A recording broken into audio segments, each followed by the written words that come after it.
nhỏ rong cho đấy trồng phong hiệu chúa lần sau từ lúc sau nó cũ giờ mò giờ và mang chờ nhiều nhiều trắc là một khiภาษาเกาหลีเราไปต่อเกิดด้วยช่องสีเทียอย่างยังลินได้ยังตัวลูกชายนักวิลมุขยาเปชีตัวหลักวิญญาณแล้วยังแต่คำศัพท์อันเดียโคชิปพอโยนั่นนะอย่างโคชิปพอโยนั่นเปย์เดียต้องการแล้วยังเดียยากนั่นนะอย่างแต่สิ่งนี้ยังต่อก้าคำกิริยาจะช่วยเรานะอย่างยังลินได้อันเดชเปล่าไปยังมุกเกิดตัวหลักวิญญาณแล้วยังแต่ตัวโคชิปพอโยนั่นถ้าก้องกันเราไม่ใช้กูจะวิดีโอนอนจอนจงเราโมเนียติดตามตะกูที่กดไลค์ได้กดแชร์ตะกูอย่างก็ที่เหลือปอจะวิดีโอให้เจ้ากูจอเชียให้เจ้าเก็บเขียนต่อเนาะที่เขาปัดสังกากูเชิญเหนียวไว้ยังมอยาว่ามั่งเนาะเทียอย่างยันนี่เราจะเราจีบผู้กองกิโลเชื่อเป็นละมุชีเป็นละมุเกิดเป้าเจ้าตัวเนาะเนื้อเปย์แต่ต้องการแล้วยาที่ยากเนาะนะอย่างในความหมายนะอย่างมันแสดงสาวมันสามารถสาวเป็นประโยชน์คำถามและประโยชน์คำตอบได้นะอย่างในตัวอย่างว่าเตาคำถามที่คำตอบนูเตาเจ้าหรือตัวที่นั่งของเรียนเสียนะอย่างรอนนะอย่างในสีเตาว่าคำถามที่คำตอบเท่านะอย่างยันลินแต่เป็นมุงกาเจ้าจะคำประโยชน์คำถามที่คำตอบเช่นนี้จงริจารณ์อย่าง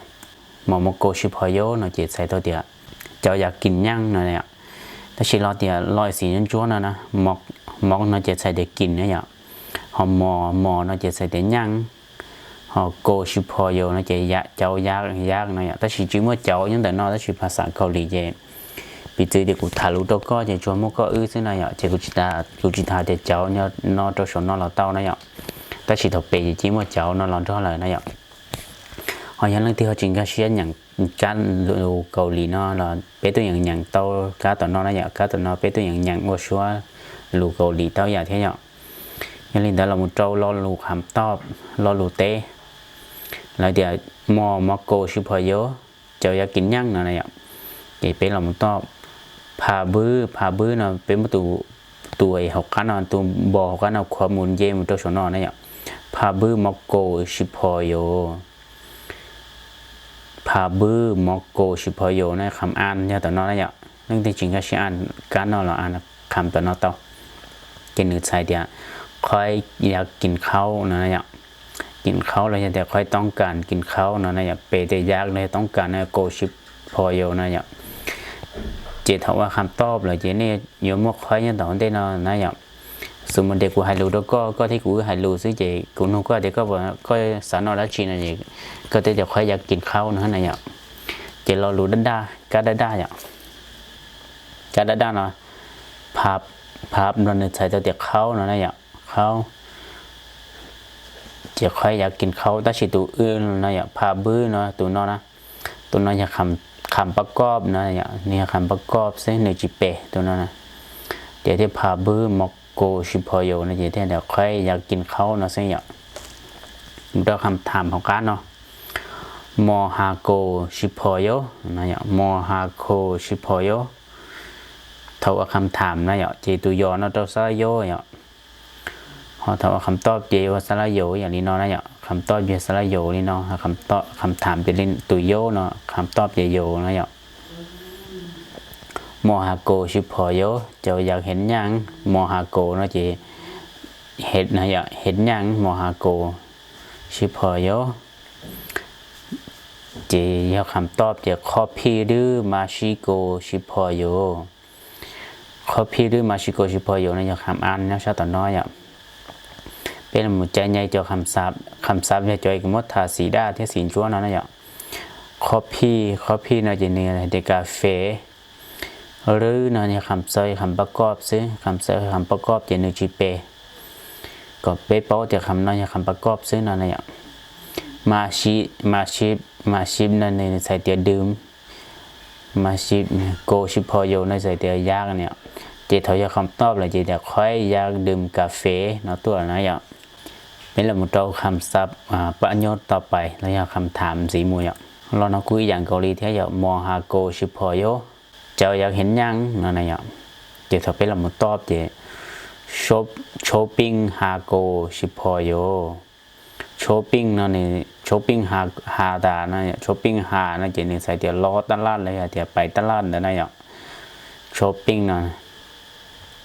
โกชิพอโยเนาะจะยากจะถอยเป๊ะว่าคำตอบเลยจะช้อปปิ้งหาโกชิพอโยเนาะจะค่อยอยากไปแล้วค่อยอยากโลตลาดเนาะเนี่ยเรามาจอเราหกันเนาะออดี้เอคาโกชิพอโยออดี้คาโกชิพอโยเนาะจะเจ้าอยากไปเซอร์ออดี้เ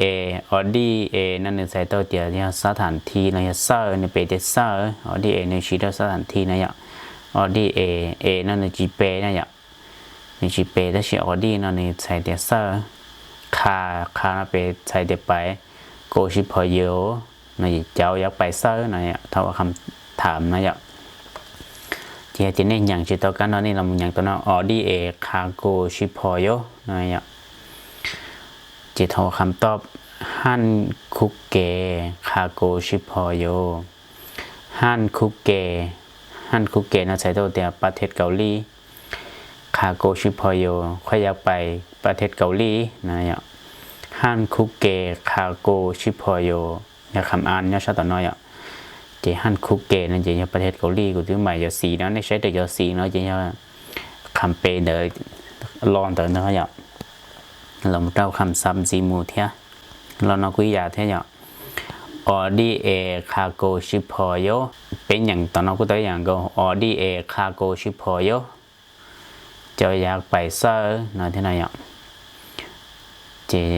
ถ้าเป็นเราตอบเจชิกตังเอคาโกชิพอโยชิกตังนะอย่าชิกทางนะอย่านึกใช้ตัวเดียวอย่าห้านอาหารชิกตังในชิกทางนะอาหารแต่ชีเอนะคำว่าเอนะจะนี่คำซอยซึ่งคำซอยสถานที่ซึ่งนี่สถานที่อะไรจะมั่วเอนั่นเราซอยซึ่งอะไรอย่างนอกคานะจะคำเปเดี๋ยวไปโคชิพอโยนะจะยากเจ็ดเท่านี้คำปัญญาคำตอบเลยนะจะนี่ถ้าว่าคำถามนะจะเจ้าเอาถ้าคำตอบจะค่อยอยากไปเนาะอย่างห้านอาหารเนาะอย่างแล้วมุดจอแล้วกันเนาะมูอซื้อโพโกชิพอโยนะอย่างมูอเนาะเที่ยวเห็นรอเดี๋ยวมอเนาะเป๊ะอย่างก็อย่างมูอซื้อนะอย่างมูอซื้อตันทอเดี๋ยวรอเดี๋ยวมูอซื้อนะจะเป๊ะแต่ย่างตันทอใช่อย่างตันทอรอเป๊ะรอแต่นั้นตัวเนาะจะตัวซอยคำใส่แบบคำประกอบซึ่งแต่ฉีดถอเป๊ะมูอซื้อนะอย่างนี้ก็เป๊ะแต่ย่างเนาะอย่างเที่ยวโพโกชิพอโยมัวซื้อโพโกชิพอโยเจ้าอยากบึงยังอะไรอย่าง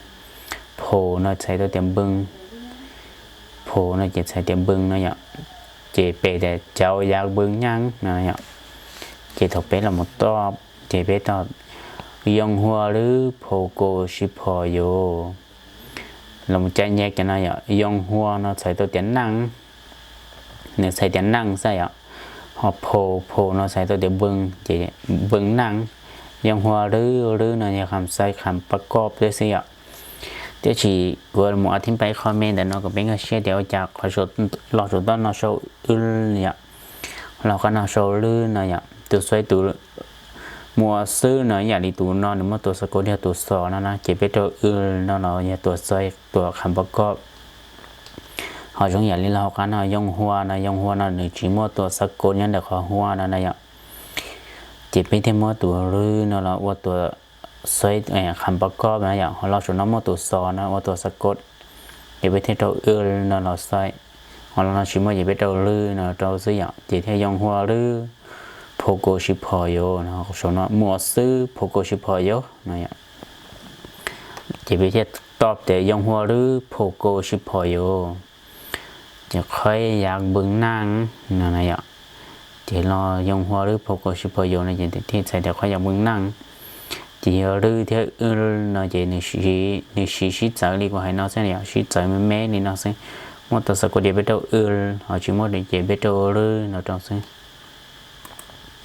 เรามาจอร้อนสีมูเนาะโมฮาโกชิพอโยเจ้าอยากเห็นยังชิงกูหรือมันนาโกชิพอโยชิงกูเนาะใส่ตัวเดี๋ยวเพื่อน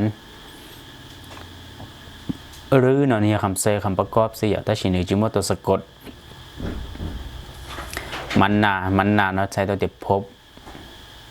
chỉ để khói giác phổ phượng này ạ hay là thì ăn chỉ tao nó bém mà nếu ăn đâu tao lúc mùng lem nó nhà khăn ăn này ạ lòng trôn học khăn nào neil nó nhà mưa ươn nó ạ sẽ tới mưa ươn odi cargo shipoyo mưa ươn chậu cha bảy sao này ạ chỉ là một top đồ học khăn nào thì neil nó này chỉ đôi thắc kia odi star ODA นะ star คาโกคานะจะไปได้ไปโกชิพอยมืออื่นจะไปเซอร์นะคำเปย์นี่อ่านชิตอแต่นอนี่เราอ่านตอนนอเท่านั้นอ่ะเจเราคำตอบถอเปเราตอบนะเดี๋ยวน้องก็มัวเลยเจ้าน้องจะตอบได้นะที่อยากแต่สิ่งโชว์ชิตอหรอเจ้ามือเจ้าเรานอนอย่างมืออื่นเจ้าจะไปเซอร์นะหมดเจ้ายังเดินนอนอย่างจะไปฉีดว่านู้วันที่เราอยากจะมืออื่นมือนี้ได้นอนอย่างเจคำตอบเป็นเจเนี่ยเดียชิจังเอคาโกชิพอยโยชิจังเอคาโกชิพอยโยเนาะใส่ตัวเดียค่อยอยากไปตลาดชิจังเนาะเนี่ยใส่ตัวเดียตลาดนะเอเนาะเนี่ยคำสวยสถานที่เนี่ยคำสวยสถานที่ที่หนึ่งชีเปย์อย่างแต่ชีก็เป็นอย่างจงเดียตัวที่ว่าเอนะเจนี่สถานที่นะอย่างนี่เลยชิจังเนาะเนี่ยตลาดที่ตลาดนะอย่างหนาวตลาดเต้นเนาะนะอย่างจีเท่าตัวเอเนาะเจ้าจะคาโกชิพอยเนี่ยค่อยอยากไปตลาดนะเนี่ยจะนั่นอยากจะเปย์มุตโตลินอเปย์มุตโตสถานที่เนี่ยให้เจ้าเดี๋ยวต้องการได้นอนนะเนี่ยแล้วมุตโตขอกันเนาะโมฮาโกชิพอยเจ้าอยากเห็นยังฮันคุกอหรือคงบูฮาโกชิพอยฮันคุกอหรือคงบูฮาโกชิพอยเนี่ยจะค่อยอยากเรียนภาษาเกาหลีฮันคุกอเนาะใส่ตัวเดียวเกาหลีนะอย่างฮันคุกอในภาษาเกาหลีหรือในคำใช้คำประกอบและสิ่งที่มันตัวสะกดจะเป็นเท่าหรือเนาะเจ้าคงบูฮาในคงบูฮาในจะใส่ตัวเดียวเฮียนคงบูฮาในอย่างเฮียนโกชิพอโยในจะยากนะอย่างจะค่อยยากเฮียนภาษาเกาหลีนะอย่างเรามุดจอเราหกกันเนาะโมฮาโกชิพอโยในเดียคำอ่านเนี่ยตัวชัดตัวนอมฮาโคชิพอโยเจ้าอยากเห็นยังนั่นไงเนี่ยจีละมุดเราคำตอบอิลฮาโกชิพอโยอิลฮาโกอะไรอีฮาโคชิพอโยเนาะใส่ตัวเดียวค่อยอยากเห็นเวียกนั่นเนี่ยอิลฮานั่นใส่ตัวเดียวเห็นเวียกในโอ้เขาหรือในอีฮานั่นเนี่ยโคชิพอโยน่าจะยากเนี่ยถ้าชิตาว่าคำประโยชน์คำตอบจีเทียมว่าค่อยอยากเห็นเวียกเนาะหลังจากนั้นอย่างลินเดอร์ให้เจอเกเคียว่าเกชีตัวให้เดียกันยากแล้วเดียต้องการเนาะอย่างต้องการเห็นเวียกต้องการเฮียนปอต้องการกินเต้นเนาะนะเราจะต้องการไปเซอร์ต้องการยูเซอร์เต้นเนาะกูจวกเคียละมูบอกลีนอสิในจังชวนนั้นเต้าคำซับในจังนั้นเต้าปัญโยกที่ได้ชิมากูจนยงบอกลีนอหลอกเฮดเป้สิอย่างเนี่ยที่เขาตื้อเขาจีเต้านี่เขาสับเป้าเทียนเรานี่เขาชอนเต้าตัวกูมาลีเฮดเป้เต้าเป้าเทียนเต้าเกินสิอย่างกูจะเคลียร์ให้เจ้ากูจนยงเอาเป้ปัญโยกเราหลอกเฮดเป้กับเป็นกระเชื่อเป้จะมุชีเต้าสิอย่างจังสีเดียตะกี้กูสามุขนอกว่ามื้อค่อยต้องการไปโรงเรียนบ่เราจะเดี๋ยวมื้อนี้ค่อยต้องการกินข้าวเช้าบ่นะแต่น้อยอ่ะกูจะแค่เขาต้องการพบเพื่อนต้องการกินต้องการไปแต่น้อยอยากไปเซอร์อยากอยู่เซอร์แต่น้อยตะเป้เราเกิดมีชีลินอซื้ออย่างเรื่องที่เขาเนี่ยเกิดภาษาเกาหลีที่เขามอบเป้าหมายแต่อยู่กันแต่ตาเนี่ยเราได้เฉลาหน่อยตายชิมอหรืออัวยมบ้าเชื่อเกิดภาษาเกาหลีบ้าโมหรือเนี่ยเราเกาหลีเทียนะเราฮอนจอนจงเราหมดเกิดแต่ภาษาเกาหลีเราจะกูเฉลียวอยหมอยว่ามั่งเนาะก็ที่เรียกว่าเก่งเป้าให้จะภาษาเกาหลีเต้าจู่ๆตัวอย่างเทียนหนึ่งที่จะป้าเต้าก็เท่าไอ้ก็สามหมู่เซงโมหรือเนี่ยจะเกาหลีนะอย่างนี้แต่กูจะให้เราจะเชื่อที่น่าสิเป็นมาลีชินจีดัวเนี่ยเจ้าหรือรู้เชื่อว่าจันเต้าคำสาหามนิดา